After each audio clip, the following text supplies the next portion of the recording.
Holi is over, but the celebrations of the colours of IPL continue. Tonight it's a battle of pink versus blue as Rajasthan Royals take on Delhi Capitals. Hello and welcome to Rev Sports. I'm Gargi Raut and joining me today is Debashish Sen and a very special guest, Srijit Mukherji, filmmaker, screenwriter and a maestro of Bengali cinema. Thank you so much for joining us, Srijit. First off, I've heard that you've played some cricket yourself. Tell us about your pipeline from cricket to filmmaking. How did it happen? Yes, I have played cricket a fair bit. I played till university level. And I have always been a cricket buff. In fact, if you tell me what is my first love, I would say it is cricket and not cinema. I mean, cricket is closer to my heart than cinema is. And in fact, with the artificial intelligence around the corner, I'm soon to be out of work. So because I heard that there is a program which can now on a prompt give you a video also. So I'm going out of work very soon, and I'm planning to join cricket journalism very soon. So it's definitely a undying passion, and not only playing cricket, reading about cricket, talking about cricket, and writing scripts around cricket. Obviously, Shabash Mitu was one of my favorite moments in my career, where I could actually make a film on my first and my undying passion, that is cricket. And I have a few other scripts as well on cricket. So yes, it has been very close to my heart. Debashish, since we're bringing a blend of IPL and filmmaking, RR versus DC tonight, do you think DC has enough capability now to take on Rajasthan Royals, who look very, very strong? Yeah, absolutely, and with the joining of Henrik Nokia, obviously that bolstered the pace attack. But overall, by the look of it, Rajasthan Royals look far more superior on paper, and they have the firepower. Be it their batting, be it their bowling, overall strength. If you look, they are a formidable side. And talking about Delhi Capitals, obviously they started the tournament with a loss, so they would be looking to make amends as far as the result is concerned. But then it all will depend on how their openers, David Warner and Mitchell Marsh, give them the start. That will be very, very crucial. And as I said, Henrik Nokia coming in, that adds to the firepower. Srijit, since we're talking about colours so much, tell us about how important colours are in the narrative of a story in filmmaking. How important are colours? Oh, very, very. In fact, so much so that we've now a separate credit for the colorist. So when we do a DI, which is another process which kind of follows the shooting of a film, we get into the nitty-gritty of the color palette of every frame, every scene, and we tweak that around. We make corrections, we enhance it, and the person who does it is called the colorist. So he gets a very, very special and a separate credit in films nowadays. In fact, for the longest time now. And Ashirwad Harkar is one of the best colorists that we have today, and I've been fortunate enough to work with him on a number of. He's done most of the major films and most of the Bansali films, and where there is a visual spectacle where color plays a greater role. But I think when you're talking about colors and cricket, you cannot but not mention Kerry Packer. I think he's the guy who kind of changed cricket from a black and white game, maybe black and white and red game, into an actual colorful game where the famous adage, big boys play at night, and you have the Kerry Packer series, and you have the entry of color, And I still remember the '92 World Cup, which was so exciting for us, because for the first time you come across, colored clothing and people and white ball, and that was a separate excitement altogether. And of course, add to that I think that is the greatest thrill of waking up in India to watch matches down under. I mean, I still remember that, setting an alarm. Setting an alarm for an Australia or a New Zealand series has been more significant and more special to me than setting an alarm for even Mohishashur Mordini during Mohalaya. Because for me, that is more Mohalaya than Mohalaya. That is, waking up in the middle of the night to watch, and in those days, obviously, you have a Simon Dool coming and ripping out the heart of the Indian batting, and you have 35 for 4 and 80 for 5 situations where the only man standing in this kit called Sachin Tendulkar. So, those days, from those days when you start watching cricket, you just wonder at the immense progress cricket has made, and of course, colored clothing plays a huge role there. Wonderful. And Devashish talking about Delhi Capitals, Rishabh Pant's comeback is the most talked about story throughout this tournament. Taking on captaincy, taking on keeping and batting. How do you think he fared in the first match, and how excited are you to see him again? Obviously, 18 runs means you cannot judge by the runs he scored in that first match, but the sheer presence of him on the field leading the Delhi Capital side, it is a great story. Means obviously what a comeback he has had, means after that horrific accident in December 2022 to be coming back in 14 months and to be leading the side, Delhi Capital side, means that is what sport is all about. Means obviously these are great stories and inspiring as well. But then talking about the cricket, obviously he will have a lot more responsibility today, because remember Delhi Capitals have not won the first match, so a lot will depend on the captain. We saw what happened yesterday in Hyderabad, means 423 runs being scored, means who would have thought, means 500, in fact more than 500 runs being scored. Who would have thought that so many runs will be scored, means shattering so many records.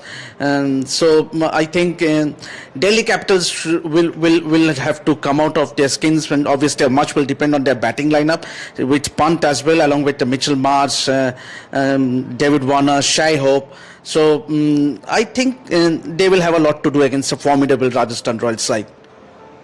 Srijit, the entire country had its eye peeled on this comeback. It's almost poetic. Talk about this comeback from a filmmaker's perspective. What do you see? I mean, it can't get better than this. I mean, someone up there is writing the most incredible screenplay for Rishabh Pant's biopic, because I think, I don't know how he will fare, but I can say this much. Even if a film is made where the last shot is him coming out to bat the first match, that itself is a goosebump film for you. To recover from such a horrific accident, as Mama correctly pointed out, and then to actually walk out on a cricket field, that itself is a huge achievement and a huge and the perfect script for a screenplay. So I don't know who's going to helm that. But You'll be hoping you do that, right? I am hoping that I make every biopic of every cricketer possible. So I am a hopeless when it comes to cricket biopics. I will leave everything that I'm doing. If someone offers me, I will just jump into any cricket related film. I'm that crazy about cricket, but I'm an aberration. But even for the normal filmmaker, I think a story like Rishabh Pant, or for that matter, a story like Yuvraj Singh, I don't know why UV's biopic is not being made. That is another screenplay sent from above, and that needs to be executed as a series, as a film, I don't know, but it just has to be made. These are stories we cannot lose out on, and these are stories which and if you look at Indian cricket, there are so many such stories which just waiting to be made. You look at the rise of Gavaskar, the 1971 series. Before 83, there was 71. I have a script on that, and it is something which inspires. And then you have the spin quartet, and then you have just the rise of IPL is a story. Yeah. I mean, and it makes for a fascinating series. And I think Indian cricket is a treasure trove of stories which is just waiting to be made, and Rishabh is the latest addition to that. And talking about Rishabh Pant, Rishabh Pant is back now as the Delhi Capitals captain. DC have had a decline in the last 2 seasons. Do you think they finally have what it takes to make it strong? I still believe, if you ask me, they are still and not very potent as far as their bowling attack is concerned. Means obviously someone like Ishant Sharma, who means obviously he's a veteran now. Means Khalil Ahmed, he is not in the reckoning as far as the T20 World Cup, T20 format is concerned. So a lot depends on their spin bowling, the likes of Akshar Patel and Kuldeep Yadav. But compared to, if you look at the Rajasthan Royals side, means they are lot more formidable when you take take the likes of Trent Bolt or Avesh Khan. In the spin department, they have Ravichandran Ashwin. So they have a lot of variety in that bowling attack. And then talking about the batting department, someone like Sanju Samson, who has done incredibly well in that first match, scoring that 82 runs, and they have that Yashasvi Jaiswal, Dhruv Jurel, so Shimran Hetmeyer. So lot of options when it comes to their playing 11. So I think it will be a very, very challenging, daunting task, if you ask me. But in T20 format, anything can be possible. Who knows, a great innings from a David Warner or a brilliant all-round performance from Mitch Marsh can pave the way for Delhi Capitals to earn their first points. And to add to what Mama said, that I spent the last season just hoping that Akshar Patel is pushed up the order, and I really hope that this time that happens and he gets more opportunity to spend some time in the middle, because I think last season we just kept wondering that with his performance match after match, why isn't he being pushed up the order? Because inevitably when he comes in, there's a lot of pressure. And I think if he plays freely, he's a much more potent force, and I think that happens this time.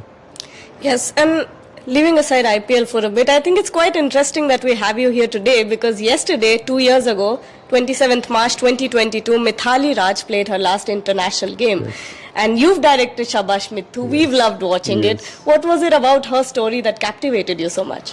Again, Mithali is a person who's become the face of, women's cricket in India, and because she captured the imagination of an entire generation with her exploits.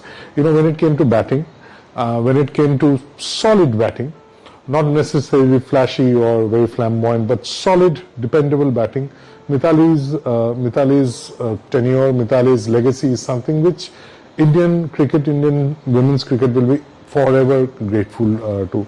In fact, I was just having a chat with Mithali, because she came down to Kolkata for an event, and I kind of saw her, and then we chatted up after a long time.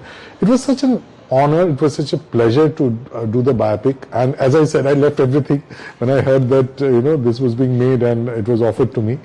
And I think Mithali's legacy is something which now we are reaping the benefits of. It's not necessarily only about winning. So when I was doing a biopic, the first question was that how does the film end? Like, unlike a typical biopic where you hit a six of the last ball to win, we did win the World Cup, right? Yeah. We lost. But for me, the greatest thing was how you can also win even when you lose a final. Because she won a bigger battle. She won the battle of that woman or that girl who's coming out of the kitchen, who's coming out of the interiors of rural India or Mofussil India, to actually come out and stake a claim under the sun and say that I'm going to pursue cricket.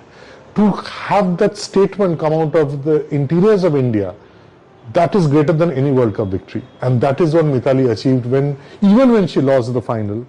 When she came back, that airport scene, I still have goosebumps when I think of that airport scene. When she came back,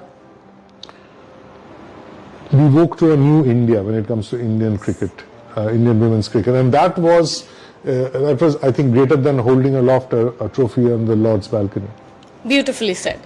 But now, ending the show, predictions please. Devashish, what do you think? Who's winning tonight? RR versus DC? Who's making how many runs? What do you think is going to happen at Jaipur tonight? Yeah, obviously Rajasthan Royals for me will be the favorites. Is that why you're wearing pink? But he's also wearing blue in his cap, so it's a litmus test, pink and blue and all that. But definitely I would go for Rajasthan Royals. What about you, Srijit? I have spent years in JNU. I'll go for Delhi Capitals. I think Mitchell Marsh will smash the opposition today. He's in any case been in very, very good form. And if Mitchell Marsh gets going, I think it will be very difficult for Rajasthan Royals. Though I will also keep an eye on Dhruv Jurel. I think he's been the find of the season, especially with the Test series. Yeah. And to have, so whenever the old timers, they run down IPL saying it's all pajama cricket and all that jazz. I just say IPL has given us Bumrah, IPL has given us now Dhruv Jurel and so many, Rishabh Pant, Yeah. you know, who've changed the way Test cricket is played and the way Test cricket is imagined much before the baseball or whatever has been, you know, pushed down our throat by the English media. I think I mean, baseball is like veg biryani, you know, it is something, it doesn't exist, or it has existed for the longest time, you know. So, so we've had, you know, Sehwag, we've had Rishabh Pant, and of course, given the legacy of IPL, we have people like Bumrah and now Dhruv Jurel, so I'll keep an eye on him as well. But for me, Delhi Capitals for today. Okay, so two contrasting predictions here, but that's the perfect note to end our show. We brought you IPL and a blend of filmmaking.